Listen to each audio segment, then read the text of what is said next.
Bien, de otra parte, es importante entender que la Biblia la debemos leer en clave de Jesucristo y en clave de eternidad. ¿Qué quiere decir en clave de Jesucristo? En mirar la obra de salvación de Cristo. Por ejemplo, cuando leemos la historia de David, David es el prototipo de Cristo.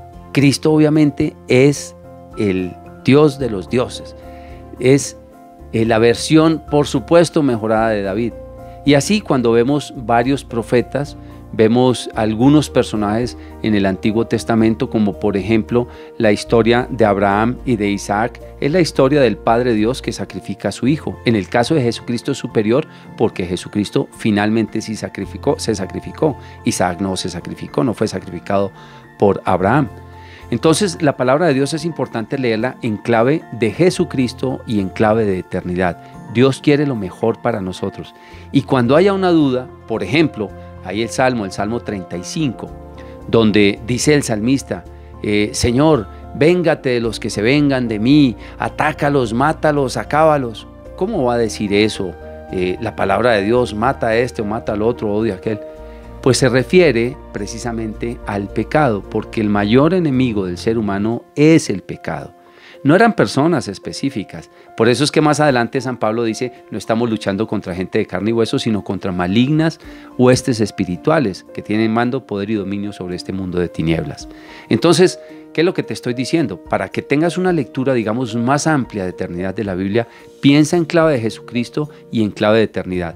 Y cuando veas algo que para ti posiblemente no es coherente, muy seguramente es porque se está refiriendo a algo que está detrás del telón, algo que está detrás de esa escena que estás viendo, que muchas veces para nosotros no es como muy clara. Te voy a dar un último ejemplo de esta claridad que para muchos no es justa en general.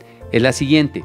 Acuérdate de esa parábola de los trabajadores que fueron contratados. Unos llegaron a las 9 de la mañana, otros llegaron sobre el mediodía y otros llegaron a las 5 de la tarde. Y entonces dice la palabra de Dios allí que a los últimos les pagó lo mismo que habían llegado a las 9 de la mañana. Y los que llegaron a las 9 de la mañana se pusieron furiosos y dijeron que ese patrón era un patrón injusto. Cuando yo pregunto en algunas de mis predicaciones, ¿a ustedes les parece eso injusto, sí o no?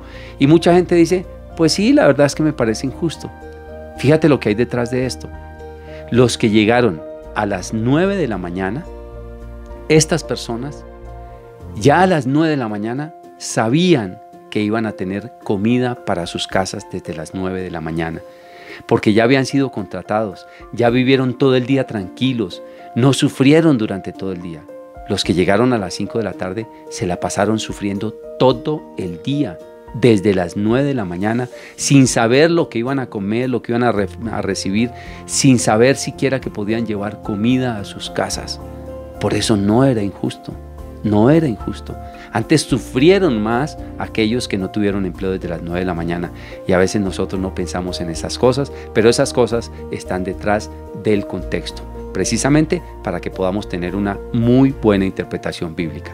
Ahora, todos los contextos no se aplican de la misma manera. Dice San Juan Pablo II, precisamente en este documento que se llama La Interpretación de la Biblia en la Iglesia, dice que la palabra de Dios cada vez va a tener nuevas luces de interpretación. Y esto es muy interesante, porque hay algunos contextos que son iluminados a los predicadores por el Espíritu Santo, cosas que nunca antes habíamos aprendido o entendido, y en el momento de la predicación se iluminan y luego se colocan por escrito una manera de interpretar la Biblia. Dios te bendiga, hasta una próxima oportunidad.